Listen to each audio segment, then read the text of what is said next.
박성진 목사님 나오셔서 주님께서 돌아서서 보셨다라는 말씀으로 말씀 주실 때에 많은 은혜 받으시기 바랍니다.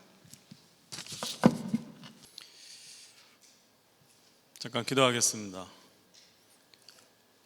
하나님, 우리 포틀랜드 선교교회를 지극히 사랑하셔서 우리를 한자리에 모여서 이렇게 예배드리게 하심을 감사드립니다. 또 오늘 주님께서 우리의 중심을 모든 것을 아시오니 또 이 귀한 말씀을 우리에게 주실 줄로 믿습니다. 성령님, 우리를 강권하게 인도하셔서 영적인 귀가 열리고 마음의 순종이 일어나게 하시고 내 삶의 결단이 일어나는 귀한 시간이 되게 하여 주시옵소서. 예수님의 이름으로 기도드립니다. 아멘. 지난달에 뵙고 또 뵙습니다. 지난달에는 45주년인지도 모르고 이렇게 말씀을 전했어요. 그래서 저도 또 45년이나 된 교회라는 것도 처음 알았습니다.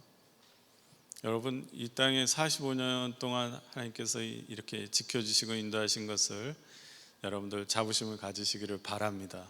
저도 몰랐어요. 저희 선교교단으로 봤을 때는요, 앞에서 개척한 지 얼마 안 됐더라고요. 선교교회로 봤을 때, 미주에 들어온 우리 선교교회로 봤을 때는 여러분들 교회가 선구자적인 교회입니다. 할렐루야. 그런 교회에 또 귀한 또 담임 목사님께서도 예비해 주실 줄로 믿습니다. 영국의 19세기 여류 작가 조지 엘리엇은요, 인간이 부지불식간에, 그러니까 자기도 모르게 빠져드는 감옥이 있다고 합니다. 이 5가지 감옥에 대해서 이렇게 정리를 해봤어요. 그러니까 나도 모르게 그런 감옥에 갇혀버린 것 같다는 거예요. 첫 번째는 뭐냐면 이 자기 사랑의 감옥에 갇혀버리더라는 거예요. 자기 사랑. 이 세상에는 자기 이익, 자기 욕심에 사로잡혀 사는 사람들이 많습니다. 사실 자기 사랑은 누구나 거부할 수 없는 이 본능과 같은 거죠.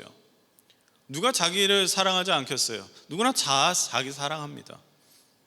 우리가 지금 이 중부 지역에서도 지금 자연재해가 있죠. 눈이 녹아버려가지고 홍수가 나버렸어요. 중부 지역이 그렇답니다. 자연재해가 있고요, 또 다른 쪽에서는 또 전쟁이 일어나고 있죠. 사람들이 실종되고 사망하는 그러한 재앙이 있습니다. 그런 뉴스를 들으면요, 우리는 다양한 생각을 하게 되죠. 먼저는 두려움이 생기죠. 두려움이 생겨요. 자연재해에 막 속수무책으로 당할 수밖에 없는 나약한 존재구나, 그러면서 두려워해요. 그러면서도 또 한편으로는 감사의 마음이 생겨요. 우리가 그래도 이렇게 살아있어서 예배 드릴 수 있는 것 자체가 저들과 비교할 때는 감사하게 되는 겁니다. 두려움과 감사하는 마음이 생기는 건 왜 그럴까요? 자기 사랑하는 마음이 있기 때문입니다.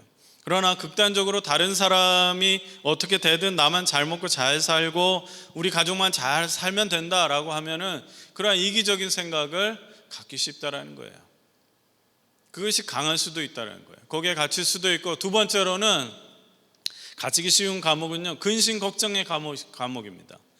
쓸데없는 근심과 걱정, 두려움에 사로잡혀서 물론 걱정할 수 있어요. 두려움에 빠질 수 있어요. 그런데 뭐에 감옥에 갇히냐면 내 스스로가 불행하다고 자꾸 생각하는 거예요. 난 불행한 사람이야. 나는 안 되는 사람이야.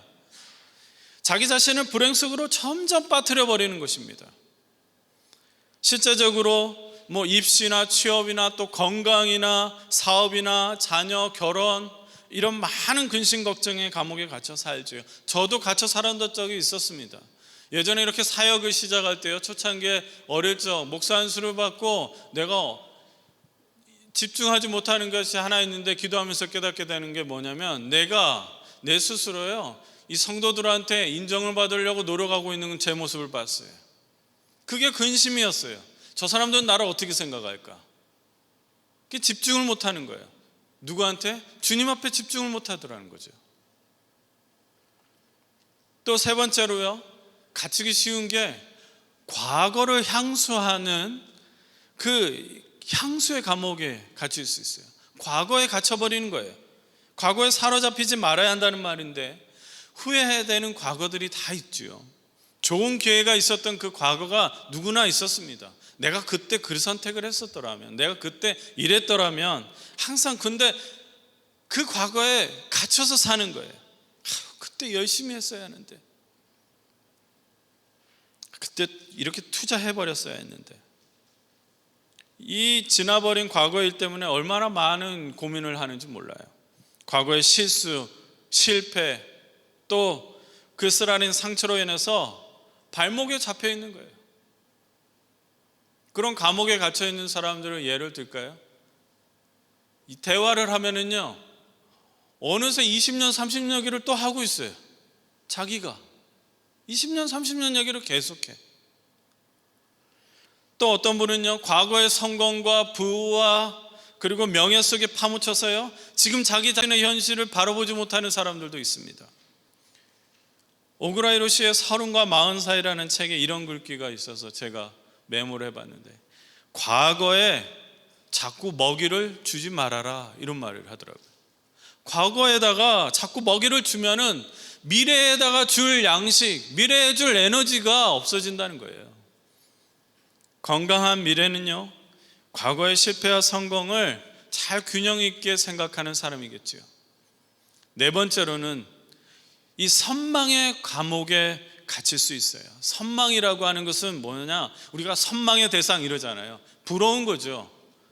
남을 바라보는 거예요. 이거는 야망하고 다른 거예요. 야망은 자기 자신만 생각하는 거지만, 선망은 남을 자꾸 바라보는 거예요. 내게 주어진 것으로 만족하지 않고요, 항상 남과 비교하는 것에 우리는 갇힐 수가 있습니다. 일반적으로 비교라는 건 긍정적으로 생각을 하면은 나 자신을 발전시킬 수 있는 좋은 평가로 할 수 있지요. 비교라는 게 그렇죠. 근데 반대로 부정적으로 내가 갖고 있지 않는 것에 대해서 이 상대적 박탈감을 자꾸 느끼는 거예요. 내가 가지고 있는 장점과 이 강점을 보지 못하고 맹목적으로 그 선망의 대상에 집중을 하는 거예요. 내 자녀에게는, 내 아내에게는, 내 남편에게는 분명히 다양한 은사, 능력이 있고요, 장점이 있어요. 그런데 자꾸 다른 가정의 자녀를 보고 남편을 보고 또 다른 것을 자꾸 비교하면서 무조건 그 발을 맞추려고 하면은 우리가 주변에 있는 것들, 내가 가지고 있는 것들, 그것을 상실할 수가 있습니다. 그렇게 나 항상 남과 비교할 때 내 자신은 점점 잃어버리는 거예요. 마지막 5번째 감옥은 무슨 감옥에 갇힐 수가 있느냐? 여러분, 지금 이 감옥에 다 갇힌다는 게 아니라 나도 모르게 해요. 부지부식간에 나도 모르게 그러고 있는 것을 말하는 거예요. 마지막으로는 증오, 분노의 감옥에 갇히기 쉽다라는 거예요. 증오란 뭡니까? 그 무언가를 죽도록 미워하는 거예요. 용서하지를 못하는 거예요. 받아들일 수가 없는 거예요. 증오는 내 인격과 성품과 성격을 자꾸 바꿔버립니다. 내 분노는 내 성격을 바꿔버리고, 내 말을 바꿔버리고, 내 눈을 바꿔버립니다. 여러분, 이게 저도요, 내 안에 증오가 있고 용서하지 못하고 뭔가 억눌린 게 있잖아요. 그러면 그때의 설교문을 읽어보면은 얼마나 답답한지 몰라요. 그런데 정말로 행복하고 기뻐하면서 사역을 했을 때에 그 설교문을 읽어보면은요, 야, 어떻게 내가 이런 표현을 썼지? 그런 생각이 들어요. 다윗을 질투한 사울 왕도 그랬어요. 사울 왕은 변해버렸어요. 무엇 때문이죠? 동네 아줌마들이 노래를 잘못했어요. 사울은 천천히요, 다윗은 만만이다. 다윗이 인기가 올라가는 그 노래 한 소리 듣더니 그때부터 감옥에 갇혀버렸어요. 다윗을 증오했어요. 다윗은 알 수가 없어요. 왜 이렇게까지 나를 죽이려고 하는지. 이 사회에는, 이 시대에는 분노의 사람들이 너무 많습니다. 증오에 가득 찬 사람들이 너무 많아요. 또 이 자리에 누가 있겠습니까? 9살에 한 남자에게 이 몹쓸짓을 당한 한 여인이요, 30살이 되던 해에 그 남자를 찾아가서 죽여버렸어요. 이해를 하고 안 하고를 떠나서요, 그 인생은요 21년 동안 증오에 갇혀서 그것을 받아들일 수, 물론 그것은 용서는 그분의 몫이지만 그의 인생은 21년 동안 거기에 갇혀 살았던 거죠. 최근 분노 조절 장애 범죄가 얼마나 기승을 부리는지 모릅니다. 제가 이 미국에 와서요, 제 스스로도 이 두려움이 있는 게 뭔지 아세요? 뭘까요? 주변에 분노를 조절하지 못해서 무슨 일을 할까 봐. 여러분, 근데 이거를 사회학적 용어로 무슨 범죄 유형이냐고 한지 아세요? 선진국형 극단적 행위래요. 분노 조절이 막 심하게 하는 건 선진국에만 있는 일이라는 거예요. 선진국에만. 먹고 살기가 너무 좋고 그러한 선진국일수록 범죄에 우리가 노출되어 있어요. 증오는 분노를 낳았고 그 분노가 표출돼 버릴 때 돌이킬 수 없는 죄악으로 된 겁니다. 사랑하는 성도 여러분, 혹시 나도 모르게 이 부지불식간에 이 여러 가지 감옥에 갇혀서 사는 분은 계시지 않습니까? 요한복음 4장에 예수님은 감옥에 갇혀서 살았던 한 여인을 만납니다. 사마리아 여인이었어요. 그녀를 먼저 찾아오셔서 물을 좀 달라고 하시고 그리고 영원한 생수의 복음을 전해주셨습니다. 사마리아 여인은 자유하기를 원했습니다. 우리 예수님은 구원의 복음을 전하셔서 사마리아 여인을 감옥에서 나오게 하셨습니다. 이 시간 어두운 감옥에 갇혀 살고 있는 분이 계시다면 우리 안에 역사하시는 성령님을 통해서 그 감옥에서 해방되시길 주의 이름으로 축원합니다. 그리고 여러분들이 아는 분들 중에 제가 이렇게 언급한 감옥에 갇혀 사는 분들이 있으면, 그리고 그분들이 생각이 나면, 아신다면 여러분 결단하세요. 그분을 위해서 기도하십시오. 그분을 위해서 중보하십시오. 예수 이름으로 자유함을 얻으시길 주의 이름으로 축원합니다. 저를 따라해 주시기 바랍니다. 바라보시니 변화되더라. 이게 감옥에 갇히, 자기 감옥에 내가 무슨 감옥에 갇혔나 이렇게 지금 생각을 하다 보니까 너무 진지해지신 것 같아요. 다시 한번 어깨를 펴시고 따라하시기 바랍니다. 바라보시니 변화되더라. 오늘 본문은요, 이 한편의 드라마 같지요. 주인공은 예수님과 베드로입니다. 먼저 베드로를 만나볼게요. 베드로는 어떤 사람이에요? 베드로는요, 예수님을 죽을 때까지 따르겠다고 장담했던 베드로예요. 예수님께서 잡히실 때에도요, 칼로 귀를 내리칠 정도로 용감했던 베드로였습니다. 베드로는 예수님을 헌신적으로 사랑했습니다.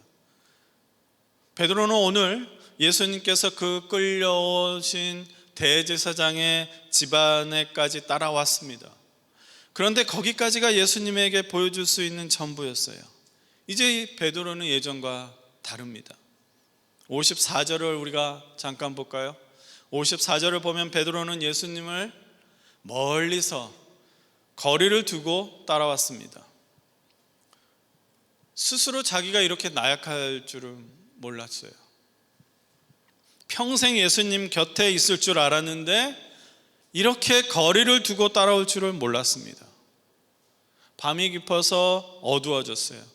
사람들이 자기를 알아보지 못할 줄 알고 슬쩍 대제사장의 집안에 끼어 들어갔습니다. 그런데 여기에서 베드로가 지금 제정신이 아닌 것이 나와요. 뭐냐면 사람들이 이 죄를 짓거나 당황하면은 막 제정신이 아니라고 하잖아요. 사람들의 눈을 피하려고 했으면은 불빛을 피해야 하고 비치지 않는 쪽에 서 있을 것이지, 56절을 보니까요, 불빛을 안고 앉아 있었다라는 거예요. 이게 무슨 말이냐면 불빛을 향해서 앉았다라는 거예요. 그럼 불빛을 향하면은 자기 얼굴이 나와요, 안 나와요? 나오는 거예요. 지금 제정신이 아닌 거예요. 가만히 쳐다보고 있다는 그 한 하녀가 베드로를 알아봐요. 56절에 보니까 하녀가 베드로를 쳐다보는 것을 뭐라고 표현했냐면 빤히 쳐다봤다는 거예요. 빤히. 그리고 빤히 노려보면서 쳐다봤다는 거예요. 이리저리 고개를 갸웃거리면서 다시 보고 또 기억을 더듬고 또 다시 보면서 소리치는 거예요. 이 사람도 예수와 함께 있었어요. 예수를 따랐어요. 그러니까 베드로가 순간 당황하죠. 그리고 재빨리 부인합니다. 아, 여보세요. 난 그 사람 모릅니다. 나는 그 사람 모릅니다. 아, 이 여자가 정신이 있어 없어? 괜히 생사람 잡네. 난 그 사람 몰라요. 그리고 시치미를 떼고 여전히 그 자리에 지키고 앉아 있습니다. 자리를 떠난 것도 아니에요. 그냥 그 자리에 앉아 있어요. 그러니까 사람이 너무 시치미를 떼고 앉아 있으니까 너무 당연하게 아니라고 하니까 아무도 더 이상 말을 하지 않아요. 그러다가 조금 후에 또 다른 사람이요, 아무리 봐도 베드로인 거예요. 그러니까 한마디 합니다. 58절입니다. 예수와 함께 있었던 사람이 틀림없습니다. 그러니까 베드로가 또 곧장 맞받아치죠. 아, 이 사람아, 나는 아닙니다. 나는 아닙니다. 나는 아닙니다. 사람 잘못 봤다는 거예요. 너무 당당하게 대답합니다. 근데 이제 막 수긍수긍 거렸겠죠.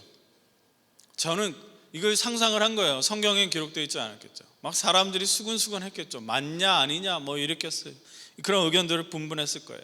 시간이 흘러요. 시간이 흐릅니다. 베드로에게는 이 시간이 얼마나 고통스럽고 힘들고 괴로운 시간이었을까요? 근데 성경에 보니까 1시간이 지나서 59절에 또 다른 사람이 나왔어요. 1시간이 지나서 강경하게 주장했다, 성경이 나와요. 강경하게. 이 사람 말투를 보니까 갈릴리 말투예요. 갈릴리 예수와 똑같은 말투 맞잖아요. 그렇게 확신 있게 몰아붙입니다.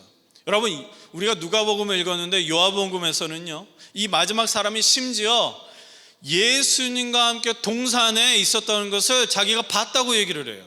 마지막 사람이 그런 얘기를 합니다. 그러니까 증인이에요. 목격자예요. 그런데 베드로가 역시 강한 어조로 대받아칩니다. 이 사람아, 무슨 말을 하는데 도대체 모르겠네. 나는 글쎄 저 예수라는 사람과 아무 상관이 없습니다. 그렇게 소리치자마자 닭이 울어버립니다. 이때 너가 닭이 울기 전에 3번 나를 부인하리라 하신 그 말씀이 확실하게 기억나 버립니다. 이 사건은요, 분명히 있었던 사건인지 4개의 복음서에 다 들어가 있어요. 어떤 사건은 어떤 복음서에 들어있지 않고, 어떤 사건은 또 뭐 요한복음에는 없고 이러는데, 여기는 마태, 마가, 누가, 요한에 다 기록되어 있습니다. 그런데 이 마지막 부인을 할 때는요, 마태복음에서는 어떻게 기록했냐면 3번째 이 부인할 때에 베드로가 예수님을 저주하였다라고 했어요. 저주까지 해버리면서 부인했다라는 거예요. 그리고 닭이 울어버립니다. 닭이 울었어요. 베드로는 가슴이 찢어졌습니다. 스스로 비겁하고 나약한 모습에 스스로 고통스러웠겠죠. 여기 오늘 하이라이트가 나오는데 61절, 62절을 우리가 다시 한번 읽어보겠습니다. 시작. 주님께서 돌아서서 베드로를 똑바로 보셨다. 베드로는 주님께서 자기에게 오늘 닭이 울기 전에 내가 3번 나를 모른다고 할 것이다 하신 그 말씀이 생각났다. 그리하여 그는 바깥으로 나가서 비통하게 울었다. 오늘, 그게 어제 일도 아니고 오늘이었어요. 오늘 그 일이 일어나 버린 거예요. 베드로가 3번째 베드로 예수님을 부인하자마자 닭도 울었습니다. 닭의 울음소리를 들으면서 베드로는 예수님을 쳐다봤습니다. 동시에 베드로와 예수님의 눈이 마주쳤을 거죠. 성경은 기록됩니다. 예수님도 닭 울음소리를 들으셨습니다. 61절에 예수님은 힘들고 지치고 아픈 몸을 돌아서서 기록되어 있어요. 돌아서서 힘들고 지치고 괴로운데 돌아서서 몸을 돌이켜 베드로를 바라보신 겁니다. 순간 베드로는 가슴이 철렁 내려앉습니다. 깨달음이 오는 순간입니다. 목구멍부터 뜨거운 무언가가 막 올라옵니다.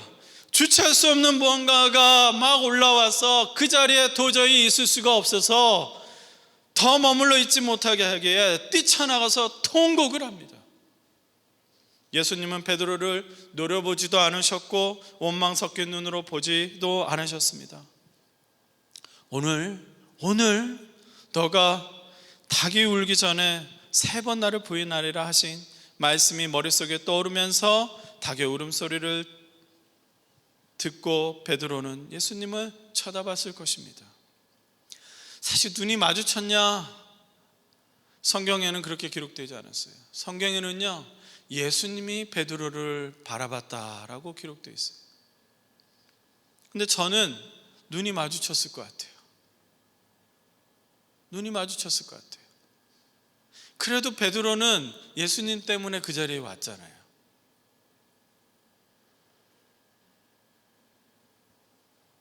베드로가 왜 그렇게 통곡을 했을까요? 무엇을 깨달았기에 그토록 통곡을 했을까요? 단순히 배신해서 양심의 그 죄책감 때문일까요? 그것만 본다면 오늘 본문의 이야기를 부분만 본 것이겠죠. 베드로가 통곡한 이유는 다른 이유보다 예수님 때문입니다. 눈이 마주쳤던 예수님은 베드로가 너무나 잘 알고 모셨던 예수님입니다. 늘 믿는다 했던 예수님입니다. 늘 사랑한다 고백했던 예수님입니다. 그런 예수님 어떤 분이세요? 예수님은요, 제자들의 발을 먼저 씻기셨던 분이십니다. 예루살렘을 향해서 눈물을 흘리면서 슬퍼하셨던 분입니다. 예수님은 너무나 저와 우리와 베드로와는 다른 분이셨습니다. 왜냐하면 예수님은 죄인들과 함께 하셨기 때문입니다. 창녀들과 함께 식사를 하고 사마리아 여인에게 찾아가서 먼저 얘기를 나누시고 나와는 다른 분이신 거예요. 우리는 내 기준대로 사람들을 만납니다. 내 마음대로 사람들에게 다가갑니다. 내 기준, 내 마음에 벗어나면 나와는 친구가 될 수 없고 내 이웃이 될 수 없습니다. 우리는 그렇게 살았고 여전히 그렇게 살고 있습니다. 저도 개척을 하고 식탁으로 초대를 많이 했지만 초대하는 그 이면에는요, 저도 이러한 모습이 있었습니다. 쉽지 않습니다. 우리는 죄인이라고 생각되는 사람들과 함께 있기를 불편해합니다. 과거에 무슨 경력이 있고 과거의 죄인은 지금도 죄인으로 취급하는 사람입니다. 제가 그렇습니다. 제가 살고 있는 커뮤니티에는 한번 도덕적으로 잘못을 하면은요, 그 한국 사회에서, 그 코리안 커뮤니티에서 왕따가 아니라 그냥 버림을 받아버리더라고요. 그러면서 목사님, 그 사람하고는 가까이 하지 마세요. 목사님 저에게 그 얘기를 해요. 그런데 제가 영향을 안 받고 나가야 하는데 영향을 받아요. 그 사람한테 가는 게 주저가 돼요. 나한테 잘못한 게 아닌데 난 그 사람한테 누구에게 듣고 그 사람이 이런 사람이라고 들었는데 내 안에서 그걸 정죄해버려요. 그런데 우리 예수님은 그들과 친구로 지내시는 분입니다. 그들과 함께 식사를 하고 그들과 함께 웃으면서 대화하시는 분입니다. 예수님은 깨어지고 상한 영혼들을 정죄하지 않으셨습니다. 율법을 가지고 막 이리저리 때리고 그러지 않으셨습니다. 목자 없이 방황하는 것을 보면서 울면서 안타까워하셨습니다. 한 영혼을 무시하거나 부끄러워하거나 비웃지도 않으셨습니다. 오히려 예수님은 길을 잃고 방황하는 영혼들을 먼저 찾아나셨습니다. 예수님의 마음에는 항상 사랑과 은혜와 배려와 용서로 가득하신 분이셨습니다. 베드로는 그 예수님을 알고 있습니다. 예수님은 가늠하다 현장에 잡힌 여인을 향해서 또 죄를 지으면 어떻게 될 거라 그렇게 설교하지도 않으셨어요. 오히려 종교적인 사람들에게, 율법으로 정죄하는 것을 낙으로 여기는 사람들에게, 돌을 던지는 것을 낙으로 여기는 사람들에게 짓밟힌 그 여인이 얼마나 고귀하고 아름다운 영혼인지를 알게 해주셨습니다. 그리고 이젠 더 이상 죄 짓지 말고 살아라 하고 당부하고 그냥 보내신 분입니다. 그 율법에는 돌을 쳐라, 죽이라고 했는데 예수님은 항상 모든 영혼을 사랑으로 바라보셨습니다. 예수님은 사랑으로 말씀하셨고 사랑으로 가르치셨던 분입니다. 그것을 베드로는 분명히 알고 있었고 그리고 곁에서 다 봤습니다. 예수님은 사랑으로 죽기까지 순종하신 분이십니다. 예수님은 사랑으로 십자가를 감당하셨습니다. 외로움에, 답답함에, 허무함에 계십니까? 예수님은 우리를 사랑으로 바라보시는 분이십니다. 따라합시다. 바라보신다. 그냥 보신다 그게 아니고요, 바라보신다. 저는 한국의 표현들 중에 너무 좋은 것들이 많은 것 같아요. 그냥 보는 게 아니고 바라보신다라는 표현이 있더라고요.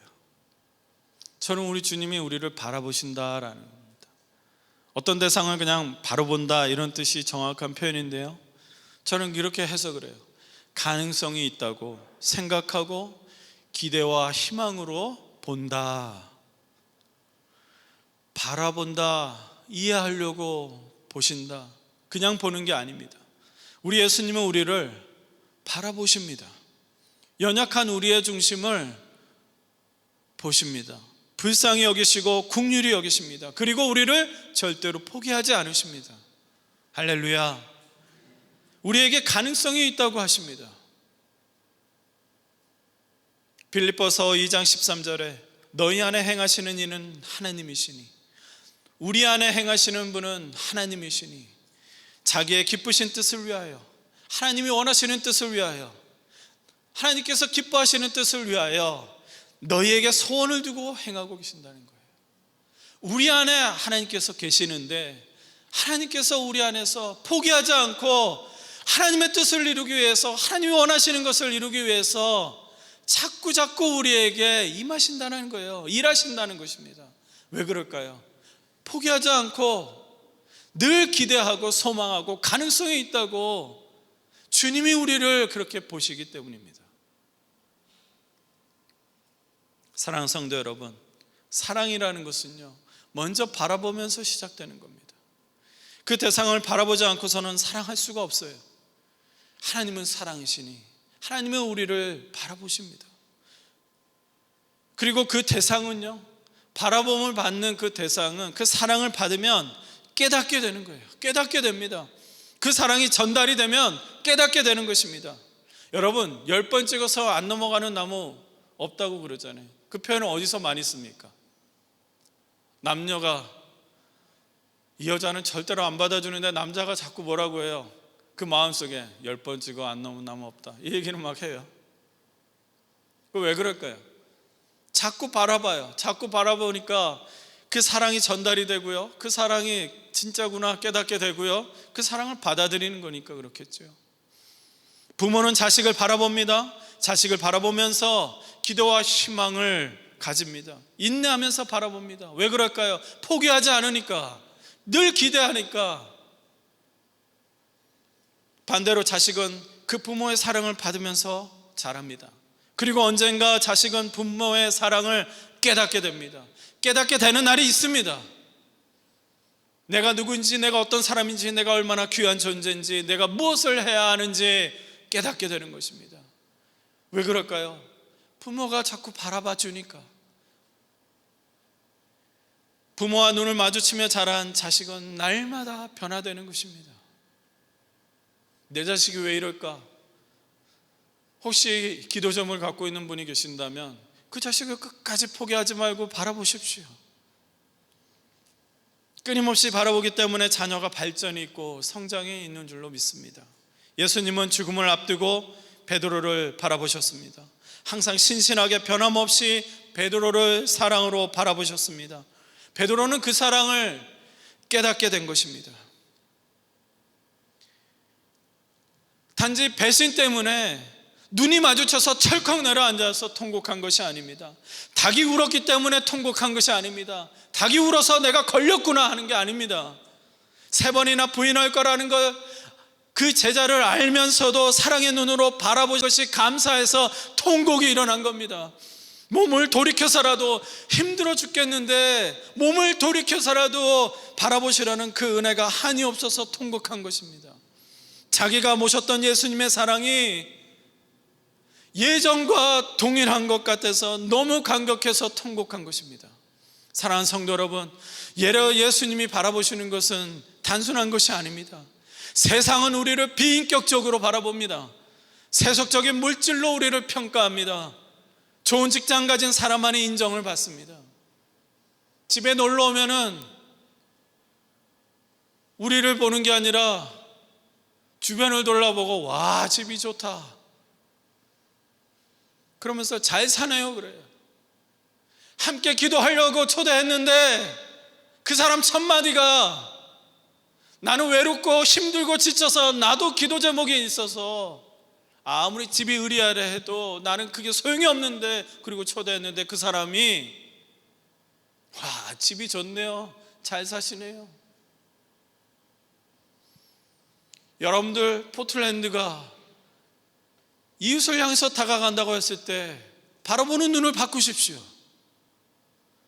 그리고 여러분들의 첫마디가 무엇인지를 깨닫고 여러분들의 보는 눈이 무엇인지를 아셔야 합니다. 이웃에게 다가갈 때 주님의 사랑을 가지고 다가가지 않으면 우리도 이러한 실수를 합니다. 그 영혼을 보지 못하고 그 외로움과 답답함과 죽을 것 같은데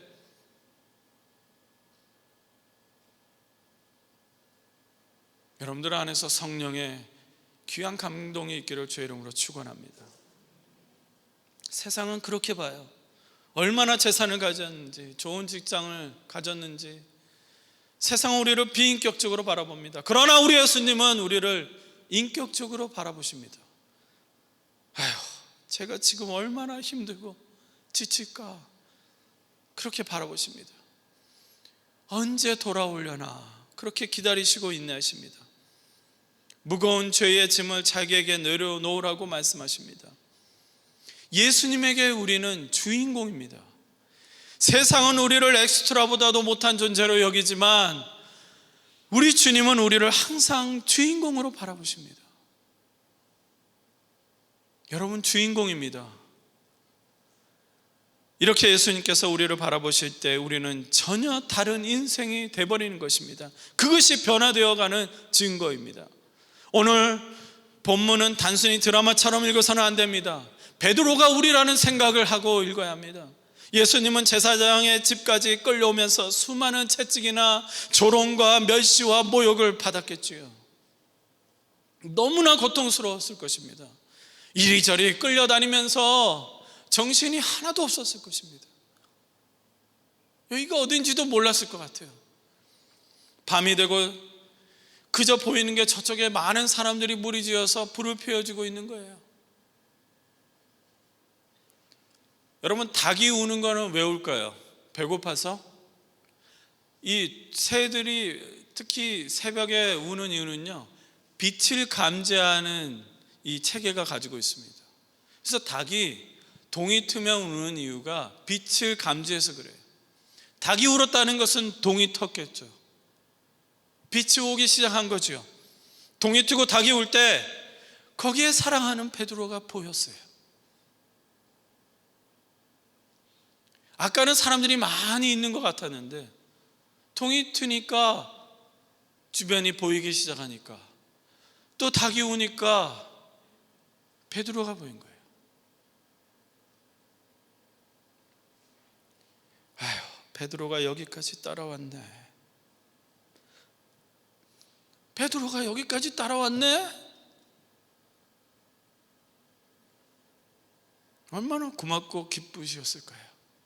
예수님은 그러셨을 거예요.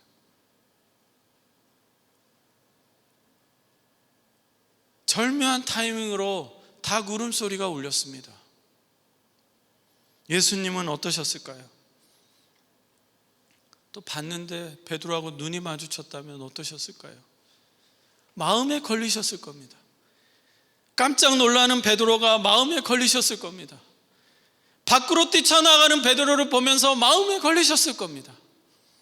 왜 마음에 걸렸을까요? 여러분, 성경을 읽다 보면은 예수님이요, 너 3번이나 부인할 거야 라고 말씀하셨어요. 다음에 어떤 말씀도 하지 않으셨어요. 어떤 말씀도 하지 않으셨어요. 그렇다고 배신할 그 베드로에게 미리 실망하지도 않으셨어요. 아유, 주님 무슨 말씀이세요? 그래도 저는 예수님을 절대로 버리지 않을 겁니다. 예수님이 3번 부인할 거라고 그렇게 얘기했는데도, 그게 언제라고요? 오늘. 아유, 저 절대로 안 그럴 겁니다. 그렇게 말하는 베드로가 오히려 더 애처롭고 또 한편으로는 안쓰러웠을 것입니다.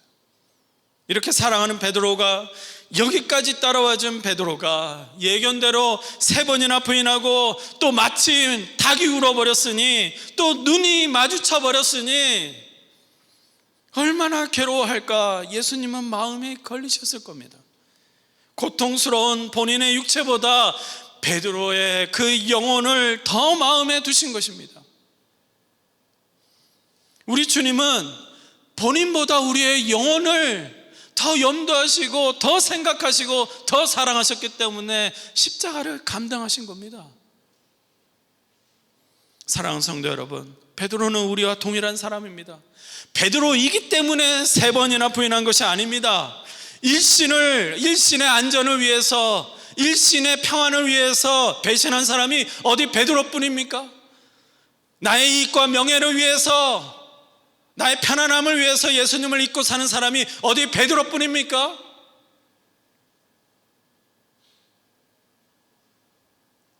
나의 정욕을 위해서, 나의 욕정을 위해서 죄악에 타협한 사람이 어디 베드로뿐입니까? 사랑한다, 믿는다, 죽기까지 순종하겠다 그렇게 말했지만 마음의 부귀영화의 욕심을 가진 사람이 어디 베드로뿐입니까? 베드로는 수제자로서의 역할만 생각했습니다. 예수님의 말씀에 순종하기보다는 예수님에게 아마 괜찮은 제자로 그렇게 칭찬받고 싶었는지 모릅니다. 우리도 그렇죠. 그냥 단순히 이 직분만 잘 감당하면 되는 줄 알고 삽니다. 그래서 목사님에게 괜찮은 성도로 그렇게 평가받고 싶기도 합니다. 저도 괜찮은 목사로 보이고 싶을 때가 얼마나 많은지 모릅니다.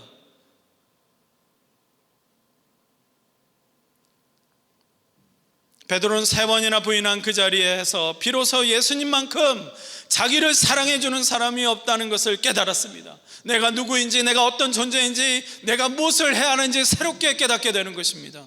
대제사장의 집 그 장소에서 베드로를 바라보는 시선이 뭐였다고요? 주목하고 노려보고 의심하고 따져보는 그 시선이었습니다. 우리 예수님의 시선은 달랐습니다. 우리의 형편과 처지를 너무나 잘 아시는 눈으로 바라보십니다. 일신의 안위를 위해서 배신하는 한심한 우리들을 주님의 영원토록 사랑의 눈으로 바라보십니다. 베드로처럼 밖으로 뛰쳐나간 그 베드로처럼 시험에 빠져서 두려움에 떠는 우리를 영원히 사랑의 눈으로 바라보십니다.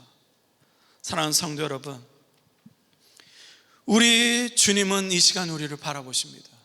우리의 믿음을 바라보십니다. 우리의 생활을 바라보십니다. 우리의 심령을 바라보십니다.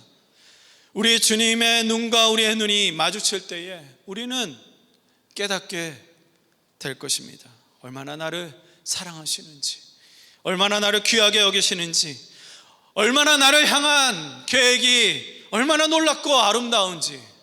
할렐루야. 그렇게 바라보시는 것을 피하지 마시고 반응하십시오. 마주치십시오. 날마다 우리를 바라보시는 주님께 감사와 기쁨의 찬양을 올려드리십시오. 그리고 회개하십시오. 저와 우리는 베드로와 똑같은 사람입니다. 아니면 저와 우리는요, 베드로보다도 못한 사람들일지도 모릅니다. 예수님은 배신당하셨지만 공격하거나 무섭게 책망하시지 않으셨습니다. 주님은 그저 베드로를 한번 바라보셨습니다. 3년이나 동고동락하면서 베드로는 얼마나 주님하고 눈을 많이 마주쳤겠습니까? 밥을 먹을 때나 그냥 다른 얘기를 할 때나 이런 것을 상의할 때나 눈을 많이 마주쳤겠지요. 그러나 이 순간 한 번 바라봄으로써 그는 변화가 된 것입니다. 주님의 사랑은 강력합니다. 주님의 시선은 우리를 변화시키십니다. 그리고 한 영혼의 변화는 이렇게 시작합니다. 62절입니다. 그리하여 그는 바깥으로 나가서 비통하게 울었다. 사랑하는 성도 여러분, 때로는 신앙생활을 실패할 수도 있습니다. 원하든지 원치 않든지 가끔은 믿음에 실패해서 아파할 때가 있습니다. 그렇다고 그 실패를 늘 인정하면서 살 수는 없습니다. 우리에게 중요한 것은요, 신앙생활에 그냥 날마다 성공 유무에 달려있는 것이 아닙니다. 베드로를 통해서 우리에게 전하시고자 하는 말씀이 무엇일까요? 그냥 신앙의 자리에서 실패할 수도 있어, 베드로도 3번 부인했으니까 너도 그럴 수 있어, 그것이 아닙니다. 신앙의 자리에서 정말 중요한 것은 회개하고 변화되어야 한다는 것입니다. 주님은 믿음과 신앙의 실패를 추궁하지 않으십니다. 그럼에도 불구하고 주님은 늘 바라보며 날마다 변화되어 가는 것을 원하십니다. 오늘 뭘 안 해서, 오늘 기도 안 했는데, 오늘 말씀을 안 읽었는데, 오늘 예배에서 별로 은혜가 안 된 것 같은데, 그것으로 여러분들 스스로를 보지 마십시오. 주님을 바라보십시오. 변화의 방법은 무엇입니까? 나와 주님이 자꾸 눈을 마주치는 겁니다. 주님은 항상 나를 바라보십니다. 그렇기 때문에 우리는 그냥 주님을 바라보기만 하면 마주치는 겁니다. 이해가 되십니까? 거기서 변화가 일어나는 것입니다. 우리의 눈길을 기다리시는 예수님의 눈을 바라보십시오. 무엇보다 기도와 말씀으로 주님의 눈 맞추는 시간을 가지시기를 권면합니다. 예배의 자리도 더 사모하십시오. 예배의 자리, 주님을 만나고자 하는 그 자리를 더 사모하십시오. 기도하기를 주저하지 마십시오. 부끄러워하지 마십시오. 그리고 기도의 말씀으로 사랑의 주님을 만나십시오. 성령의 인도하심으로 또한 순종하십시오. 한 영혼을 바라보시는 예수님의 사랑의 눈길이 저와 여러분에게 역사하길 주의 이름으로 축원합니다.